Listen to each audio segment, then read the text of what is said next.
اعوذ باللہ من الشیطان الرجیم بسم اللہ الرحمن الرحیم سورہ یاسین 36ویں سورہ 23واں سپارہ آیت نمبر 51 چوتھے رکوع کا آغاز ہے۔ سورہ یاسین آیت نمبر 51 چوتھا رکوع یہاں سے شروع ہو رہا ہے۔ بالله من الشيطان الرجيم اعوذ باللہ من الشیطان الرجیم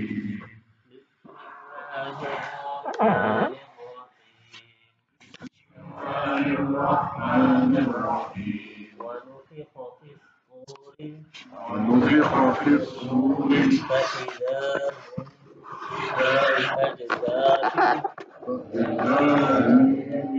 فإذا هم إلى ربهم ينسلون قالوا يا ويلنا من بعثنا من مرقدنا هذا ما وعد الرحمن وصدق المرسلون إن كانت إلا صيحة واحدة فإذا هم جميع لدينا محضرون فاليوم لا تظلم نفس شيئا ولا تجزون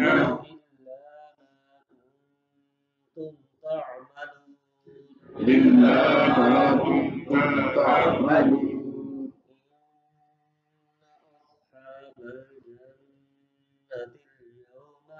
إن أصحاب الجنة اليوم في شغل فاكهون هم وأزواجهم في ظلال على الأرائك متكئون لهم فيها فاكهة ولهم ما يدعون سلام قولا من رب رحيم وامتازوا اليوم أيها المجرمون ألم أعهد إليكم يا بني آدم ألا تعبدوا الشيطان إنه لكم عدو مبين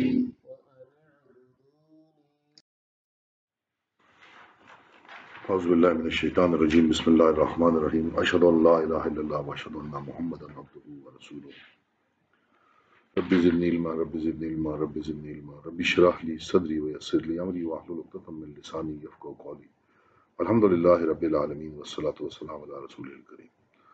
درود شریف کا پڑھیں۔ اللہم صلی علی محمد وعلی کما صلیت علی ابراہیم وعلی آل ابراہیم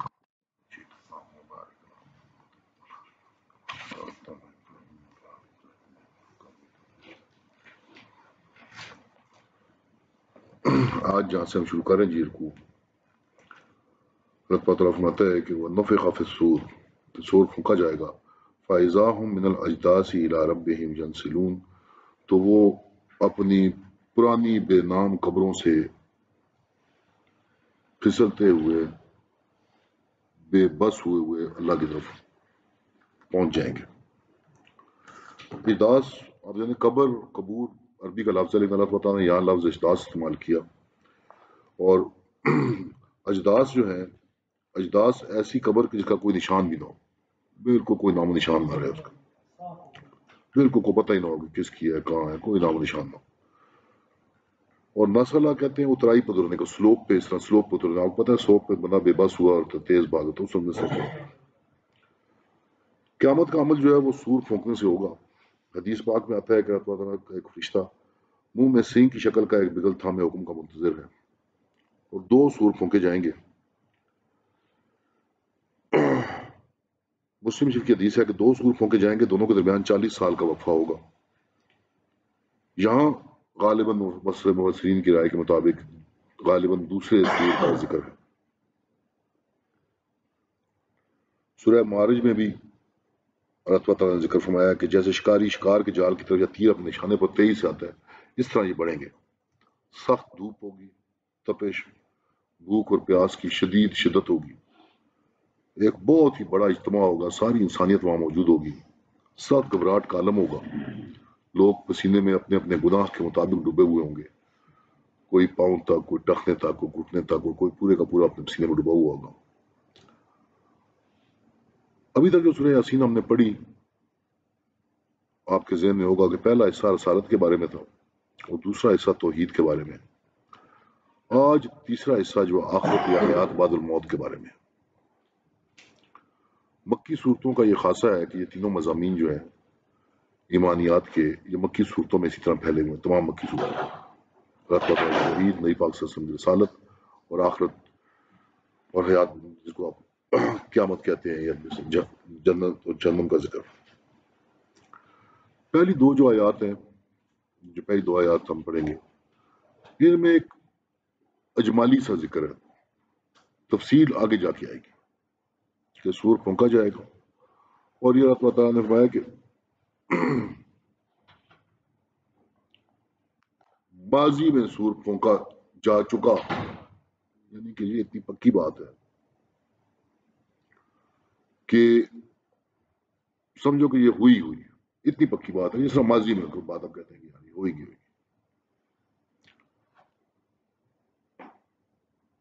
فَإِذَا هُمْ، یہ ہم کون ہے؟ اب ہم اس کچھ چیزوں کو ہم نے سورہ یاسین کے سیاق و سباق اور تناظر میں دیکھنا ہے۔ یہ ہم کون لوگ ہیں؟ وہ، دے، یہ کون لوگ ہیں؟ یہ وہ لوگ ہیں جن کے بارے میں سورہ یاسین کی ابتدا سے بات ہو رہی تھی۔ توحید کے بھی انکاری، رسالت کے بھی انکاری، رسالت کا تمسخر اڑانے والے۔ اللہ تعالیٰ نے فرمایا کہ ان کی حالت یہ ہوگی کہ یہ بھولی بسری قبروں میں ہوں گے، جن کے نشان بھی باقی نہیں ہوں گے، ان کے کوئی نشان موجود نہیں ہوگا، یعنی قبروں کی بھی نشانی ختم ہو چکی ہوگی۔ وصیحۃ الواحدہ، ایک بلند چیخ۔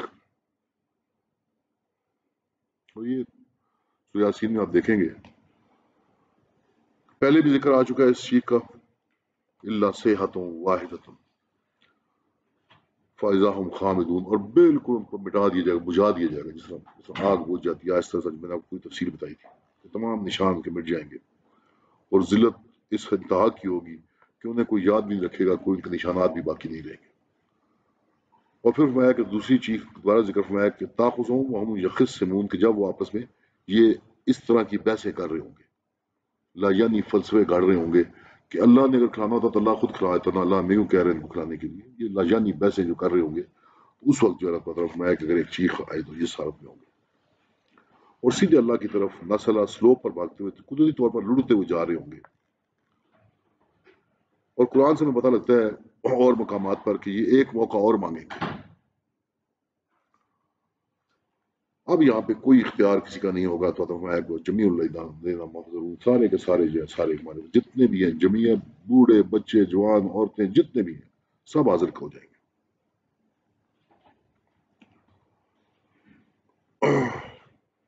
قالوا یا ویلنا من بعثنا من مرقدنا، ویل، ایک تو آپ شرمندگی، پچھتاوا، افسوس کی انتہا سے جو آواز نکلتی ہے کہ اس سے برا کچھ ہو ہی نہیں سکتا، اور کچھ روایات میں ویل ایک جہنم کی ایک وادی کو بھی کہا گیا جو سب سے نچلی وادی ہے اور بہت ہی لمبی اور تنگ اور بڑی خوفناک وادی ہے. اگر آپ کے ذہن میں ہو تو ایک سورت کے اندر اس کا سورت کے اندر بھی ذکر ہے اس کا ویل للمصلین الذین هم عن صلاتهم ساہون، سورہ ماؤن کے اندر. تو بہت بڑا پچھتاوا ہے، ندامت ہے، افسوس ہے، تکلیف ہے، نقصان ہے. یا وہ وادی ہے وہ یہ کہیں گے کہ ہائے من بعثنا، کہ ہمیں واپس زندگی میں کون لے آیا. میں مرکدنا، مرکد راکدہ ہوتی ہے بالکل ہلکی سی نیند، بالکل ہلکی سی نیند میں جب ہوتے ہیں آپ کو دائیں بائیں تھوڑا بہت اندازہ بھی ہوتا ہے اور بالکل ہلکی سی نیند کے اندر آپ ہوتے ہیں. تو ایسی جگہ جہاں پہ کہ راکدہ، جہاں پہ یہ ہلکی نیند جہاں پہ آپ کو آ سکے، اس جگہ پہ مرکد وہ جگہ جہاں پہ یہ ہلکی سی نیند آپ کو آ سکے. ہلکی لائٹ سی سلیپ ہے جسے آپ آنکھیں بند کر لیں. اب سوال یہاں یہ اٹھتا ہے کہ یہ سب تو برے لوگ ہیں، پیغمبروں کا بھی مذاق اڑاتے رہے، اللہ کا بھی باتوں کا، اللہ کے احکامات کا تمسخر اڑاتے رہے، تو پھر یہ اس طرح نیند میں کیوں سوئے ہوئے تھے؟ ہمارا تو عقیدہ ہے قرآن و حدیث سے اور بے شمار حدیث ہے کہ عذاب القبر ہوگا. جی ہر قسم کے لوگ نہیں ہوں گے، اچھے برے جو بھی دنیا میں جتنے لوگ پیدا ہوئے. جی سارے ہوں گے، لیکن پری ڈومیننٹلی تو سبجیکٹ نہیں کا چل رہا ہے یہ جو سارے کے سارے باقی جو ہے ان کا ذکر چل رہا ہے. ویسے تو ہر قسم کے لوگ ہوں گے، لیکن اچھے بھی ہوں جو بھی ہوں. قبر کے اندر عذاب قبر کا تو معاملہ ہے ہی، عذاب القبر کا معاملہ تو ہے ہی، پکڑ کا تو معاملہ ہے. تو پھر انہیں تو عذاب القبر ہونا چاہیے تھا. پھر کیا وجہ کہ یہ کہیں گے کہ ہمیں کس نے ہمیں آرام کی نیند سے جگا دیا؟ یہ کہیں گے یہ کیا وجہ ہے، کیوں کہیں گے اتنی ریلیکسڈ نیند میں تھے یہ، کیا وجہ کہ عذاب القبر کدھر گیا؟ اس کی دو توجیہات مفسرین نے کی ہیں.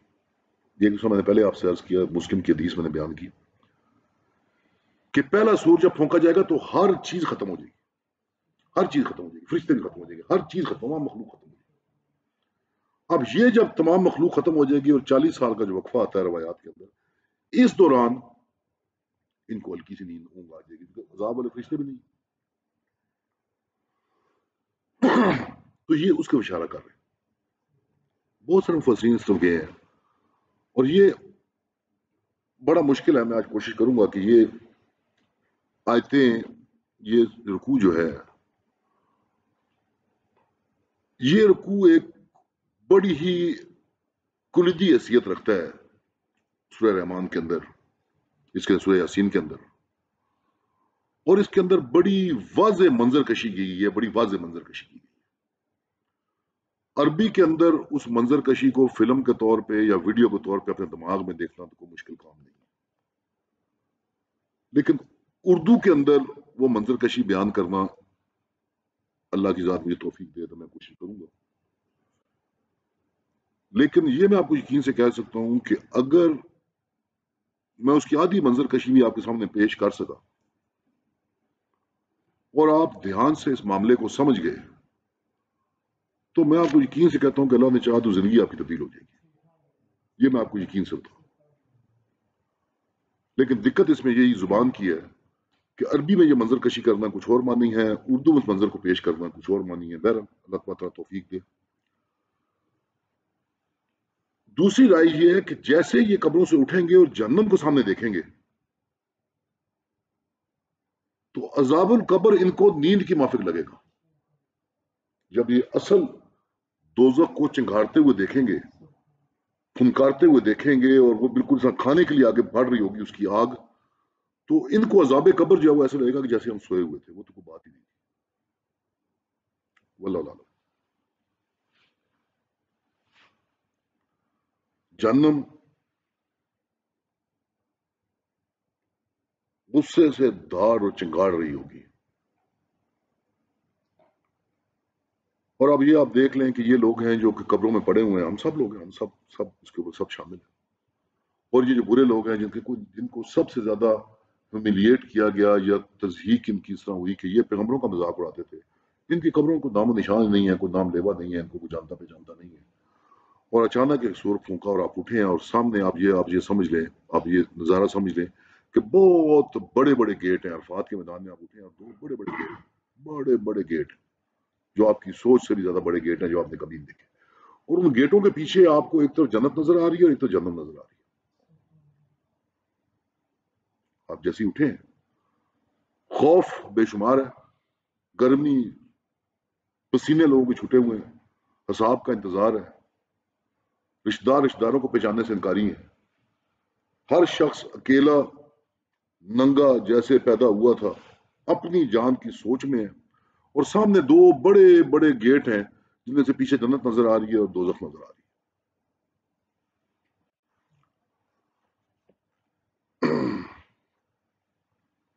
جیسے ہی کہیں گے یا ویلنا من باسنا من مرقدنا، یہ کس نے ہماری اس نیند کی جگہ سے ہمیں دوبارہ زندہ کر دیا، دوبارہ واپس لے آیا.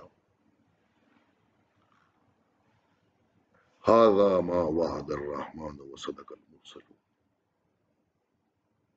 اب یہ ھذا، یہ نزدیک کے اشارے میں، اب یہ قرآن ہمیں اس منظر کے اندر لے کے جا رہا ہے کہ یہ ہے جو وعدہ تھا رحمان کا، اور سچ کہتے تھے پیغمبر، سچ کہتے تھے رسول. اب یہ کون کہے گا؟ یہ جملہ کون کہے گا؟ ھذا ما وعد الرحمن وصدق المرسلون. یہ لوگ بھی رحمان کہتے ہیں. مسلمان کہہ سکتے ہیں، فرشتے کہہ سکتے ہیں، ماحول کہہ سکتا ہے. لیکن مفسرین کی نگاہ بڑی گہری نگاہ ہے. وہ کہتے ہیں یہاں پہ اللہ نے وعد اللہ کیوں نہیں فرمایا، وعد الرحمان کیوں کہا ہے؟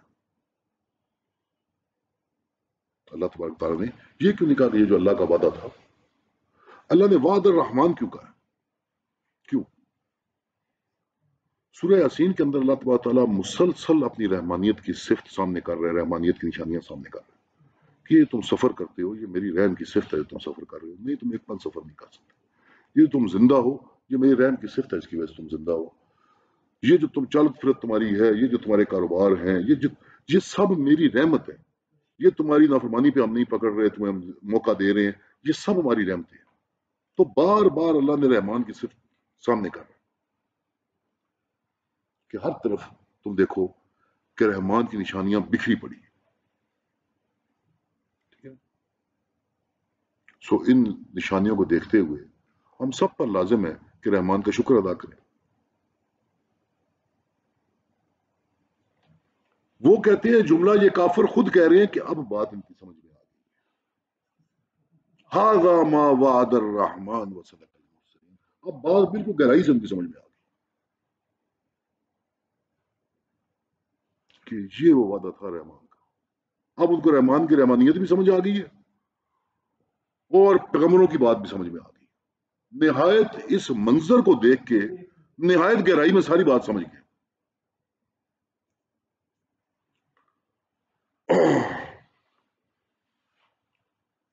اس کے درمیان ایک بات اور بڑی مزدار ہے. اگر آپ یہ دیکھیں جو کلام ہے واللہ العالم ان کا ہے، مسلمانوں کا ہے، فرشتوں کا ہے. ھذا ما وعد الرحمن وصدق المرسلون.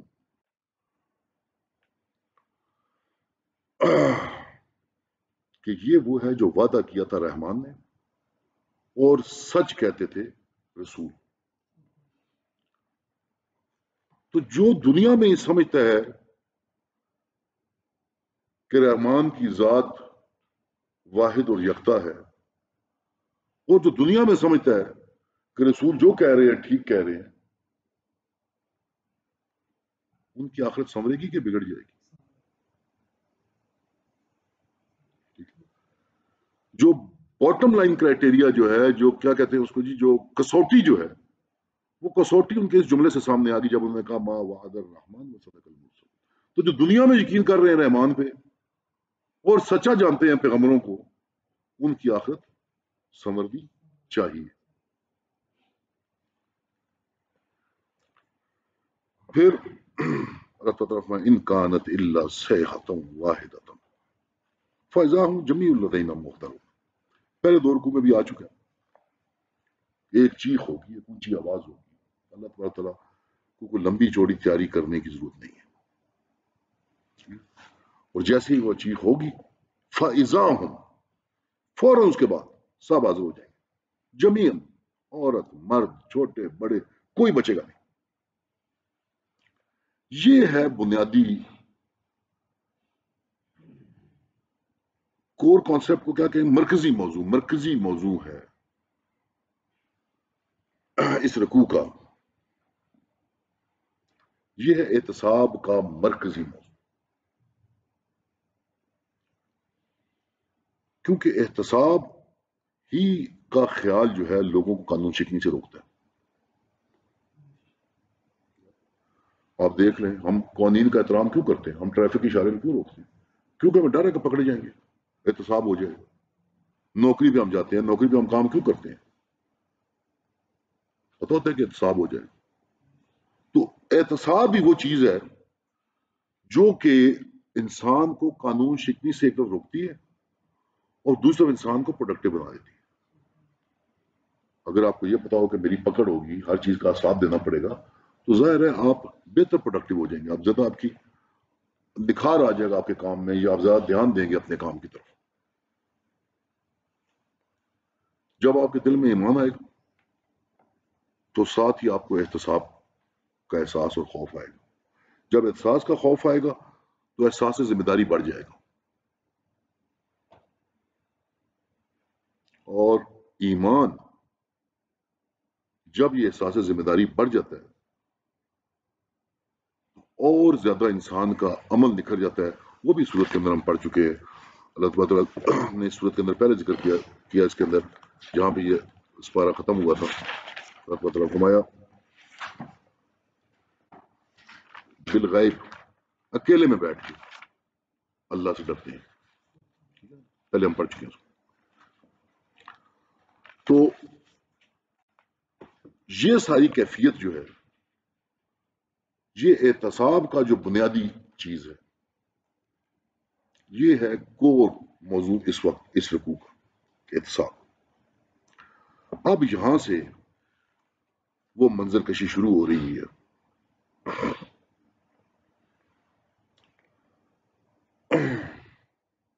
دو قسم کے لوگوں کا ذکر آیا تھا. ایک وہ جو پیغمبروں کا ٹھٹھا اڑاتے تھے، نیک لوگوں کو مارتے تھے، اللہ کی آیات کا مذاق اڑاتے تھے. اور ایک وہ جو اللہ کے آیات پہ نگاہ رکھتے تھے، ان آیات کو دیکھ کے فطرت سلیمہ ان کو جو ہے وہ حق کی طرف لے کے جاتی تھی اور ہدایت کے راستے پہ چلتے تھے اور شکر گزاری کا جذبہ لے کے آتے تھے اور شکر گزاری کی جذبے کی وجہ سے اللہ کی پوجا کرتے تھے. یہ دو بنیادی چیزیں. اب اللہ تبارک تعالیٰ یہاں پہ جو بات شروع کر رہا ہے، اس میں ایک چیز آپ نے غور کرنی ہے کہ اللہ تبارک تعالیٰ یہ منظر کشی کتنی کلیئر آپ کے ذہن میں کرنا چاہتا ہے کہ جتنی بھی آتے ہیں ان میں ذکر ہوگا الیوم، آج، ابھی، اسی وقت، اس دن. کہ یہ کوئی داستان نہیں ہے، یہ کوئی طلسماتی کہانی نہیں ہے کہ آپ رات کو بچوں کو بٹھا کے سنائیں گے، ان کو دل بہلائیں گے. ان کو یہ حقیقت ہے اور آج ہو رہی ہے. اصحاب بہت نزدیک آ چکا ہے. غفلت سے بچو.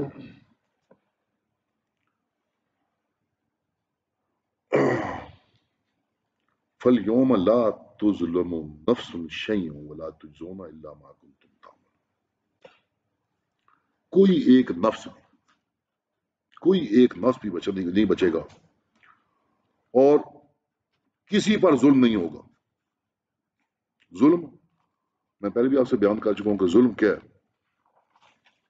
جو چیز کی ٹھیک جگہ ہے وہاں سے ہٹا کے دوسری جگہ رکھ دو. بنیادی موٹی ڈیفینیشن یہ ہے. تو جس کی جو جگہ ہوگی اس کو جگہ رکھا جائے گا، کوئی وہاں سے ہٹایا نہیں جائے گا. نہایت ہی عدل ہوگا. آج کے دن، ابھی، اس وقت ہو رہا ہے. ہر ایک کو اپنے عمل کی ذمہ داری اٹھانی پڑے گی. ہم لوگ جو مسلمان ہیں، یقین رکھتے ہیں، جن کا عقیدہ ٹھیک ہے، ان کو توبہ کرنی چاہیے، ایمان مضبوط کرنا چاہیے، نیکیاں کرنی چاہیے. کیوں؟ کیونکہ اللہ تعالیٰ نے فرمایا کہ میں تمہارے گناہوں کو نیکیوں سے بدل دوں. یہ جو فرصت کا لمحہ ہے اس میں اگر تم اخلاص سے توبہ کرو گے اور اپنا رویہ درست کر لو گے تو میں تمہارے گناہوں کو نیکیوں سے بدل دوں گا.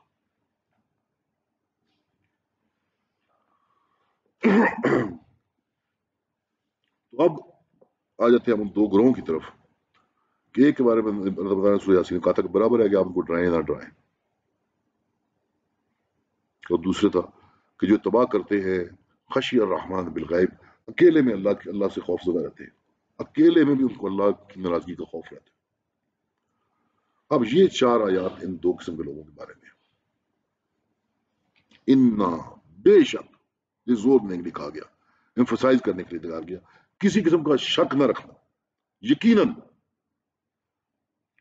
اصحاب الجنت اليوم فی شغل فاکہون، جو لوگ ہیں جنت والے، اصحاب الجنہ، دو لفظ ہوتے ہیں کسی مصروفیت کے لیے عربی میں، عمل بھی ایک لفظ ہے اور شغل بھی ایک لفظ ہے. عمل ایک عام کام ہے جو کام آپ کرتے ہیں، شغل ہوتا ہے ایسی مصروفیت جس میں بالکل آپ ڈوب بھی جائیں، کسی اور چیز کا ہوش نہ رہے، وقت گزرنے کا ہوش نہ رہے، کسی چیز کا ہوش نہ رہے، بالکل اس کے اندر آپ مگن ہو جائیں. جس کے اندر فرمایا کہ انا بے شک اصحاب الجنہ، اصحاب الجنہ اللہ تعالیٰ نے کیوں فرمایا؟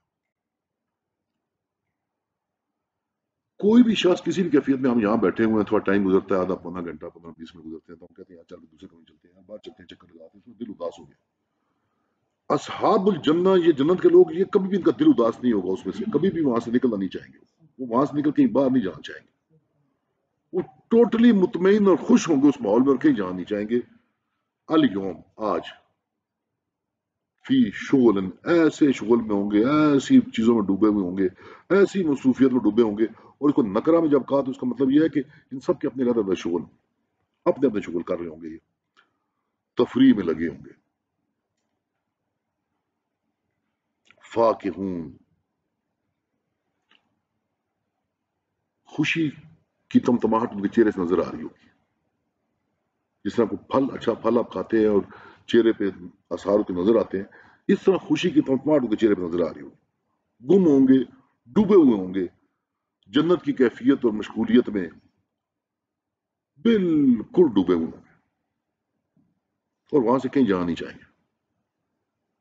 اصحاب الجنہ وہاں سے کہیں جانا نہیں چاہیں گے، وہ کوئی اس وقت اکتائیں گے نہیں اس ماحول سے یا اس جگہ سے. اب کوئی بھی آپ مزے کا کام کر رہے ہو، کوئی بھی مزے کا کام آپ کر رہے ہیں، اکیلے زیادہ مزہ آتا ہے یا کمپنی میں زیادہ مزہ آتا ہے؟ ہم و ازواجہم، وہ اور ان کا جوڑے،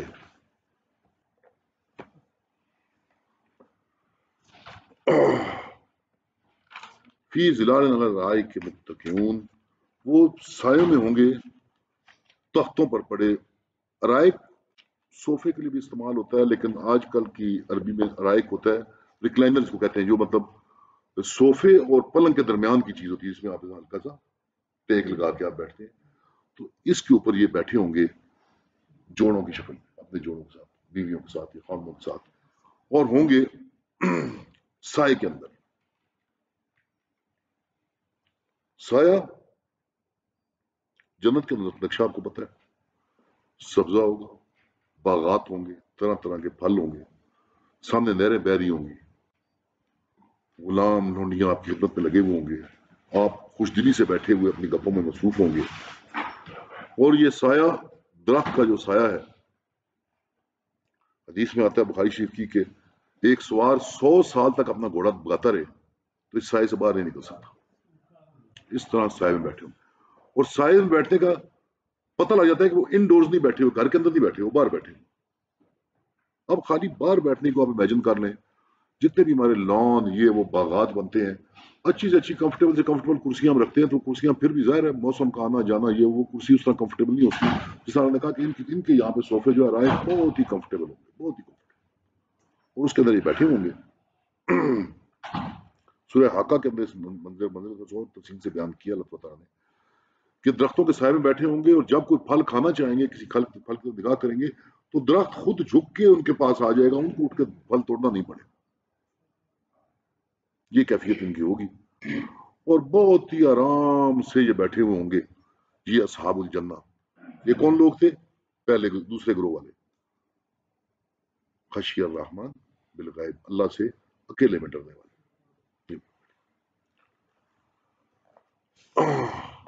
لہم، اور خاص طور پہ ان کے لیے، فیہا فاکہۃ ولہم ما یدعون، ان کے لیے خاص طور پہ پھل ہوں گے وہاں پہ، رنگ برنگے پھل جن کو دیکھ کے یہ پہچان جائیں گے، ذائقے ان کے مختلف ہوں گے، ایک سے ایک پھل ہوگا. وَلَهُمْ، اور پھر خاص طور پہ ان کے لیے ہوگا ما یدعون. یدعون مبالغے کا صیغہ ہے، اس کے دو معنی آتے ہیں. یدعون جو بھی مانگ سکیں، جو بھی وہ مانگ سکیں.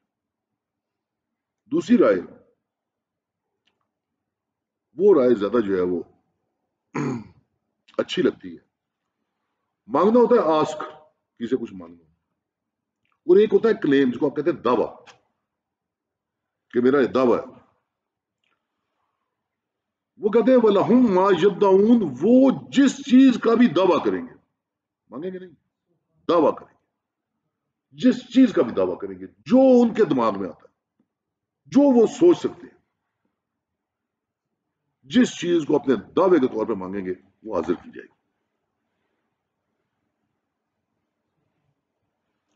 اب یہ اہل جنت ہے، وہ لوگ جو اللہ سے اکیلے میں ڈرتے رہے، پیغمبروں کی بات مانتے رہے، اپنی زندگی کو ایک ضبط میں رکھا. یہ جب وہ گیٹ کھلے گا تو یہ ان جنتوں میں جا کے بیٹھ جائیں گے.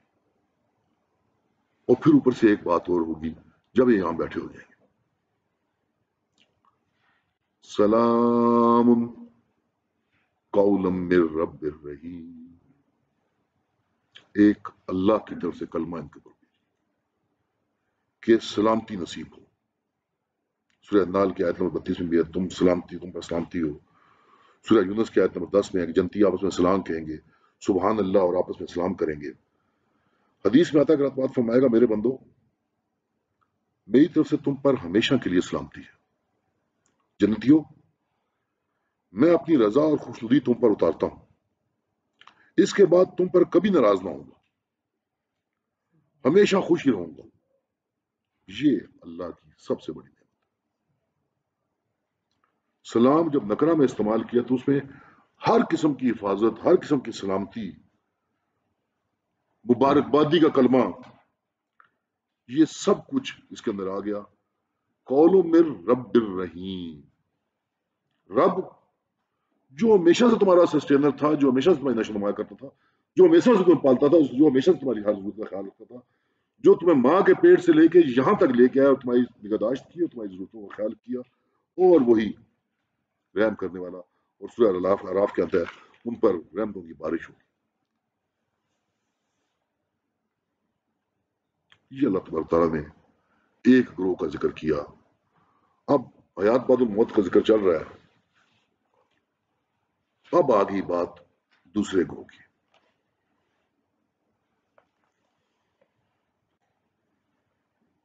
آپ ذرا اس کیفیت کو سمجھنے کی کوشش کریں.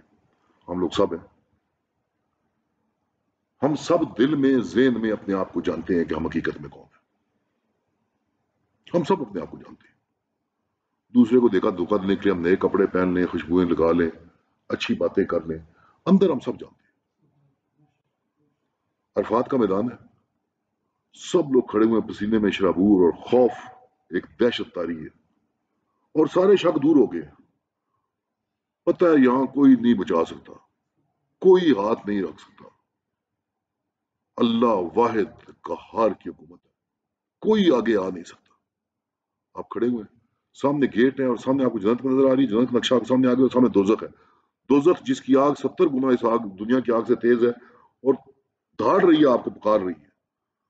اور اچانک ایک آواز آتی ہے، وَامْتَازُوا الْيَوْمَ أَيُّهَا الْمُجْرِمُونَ، آج ابھی مجرموں علیحدہ ہو جاؤ، تم پہ جرم ثابت ہو گیا ہے، علیحدہ ہو جاؤ. دنیا میں تم چھپے رہتے تھے، بیچ میں رہتے تھے، اس گیم میں گم رہتے تھے. وَامْتَازُوا الْيَوْمَ أَيُّهَا الْمُجْرِمُونَ. مجرموں آج لے پہنچو. وآخر دعوانا ان الحمد للہ رب العالمین.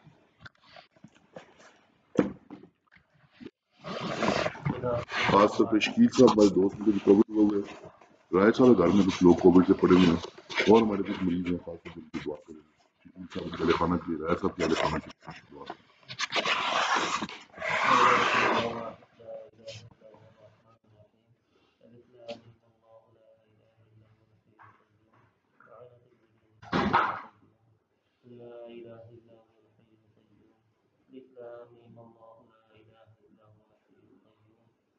اللهم صل على محمد النبي وعلى آله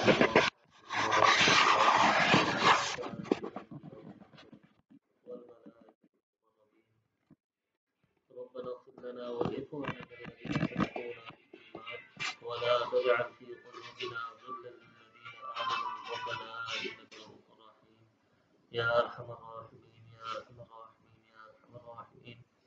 وإذا جاءتهم آية قالوا لن نؤمن حتى نؤتى مثل ما أوتي رسل الله یا ارحم الراحمین. ہم سب کے سارے گناہوں کو معاف فرما. یا اللہ ساری دنیا کے سارے مسلمانوں کے گناہوں کو معاف فرما. یا اللہ جتنے اس دنیا سے جا چکے مسلمان یا اللہ سب کے گناہوں کو معاف فرما. یا اللہ ان کی قبروں کو نور سے بھر دے, اپنے رحمت سے بھر دے. یا اللہ جتنے بھی مسلمان اس دنیا میں موجود ہیں یا اللہ ان کے اوپر جو جو آزمائشیں ہیں یا اللہ تو ہی آزمائشیں لانے والا ہے اور تو ہی آزمائشیں ختم کرنے والا ہے. یا اللہ انہیں ان آزمائشوں میں کامیاب فرما اور وہ آزمائشیں ختم فرما. یا اللہ جتنے بھی مریض ہیں جس جس بیماری میں ہیں یا اللہ بیماری آئی بھی تیری طرف سے یا اللہ شفا دینے والا بھی تو ہے. یا اللہ ساروں کو شفا عطا فرما. یا اللہ ساروں کو شفا عطا فرما. یا اللہ اس بیماری کی نعمت کو صحت سے بدل دے. یا اللہ اس بیماری کی نعمت کو صحت سے بدل دے. یا اللہ ہم کمزور ہیں اس بیماری کی نعمت کو صحت سے بدل دے. یا اللہ ہمارے اوپر ایسی آزمائش نہ لانا جو ہمارے بس سے بڑی ہو. یا اللہ تو بس سے بڑی تو نہیں لاتا. یا اللہ ہم جس میں بے صبرے ہو جائیں ایسی آزمائش نہ لانا. یا اللہ ہمیں اور ساری دنیا کے سارے انسانوں کو ہدایت عطا فرما. یا اللہ قرآن کی دین کی سمجھ عطا فرما. یا اللہ دین پر چلنا ہمارے لیے آسان فرما. یا اللہ باطل کے سارے جتنے بھی باطل کے نقشے ہیں یا اللہ انہیں سمجھنا اور ان سے ہٹنا ہمارے لیے آسان فرما. وصلی اللہ تعالی علی خیر خلقہ محمد وعلی آلہ وصحبہ وسلم تسلیما برحمتک یا ارحم الراحمین.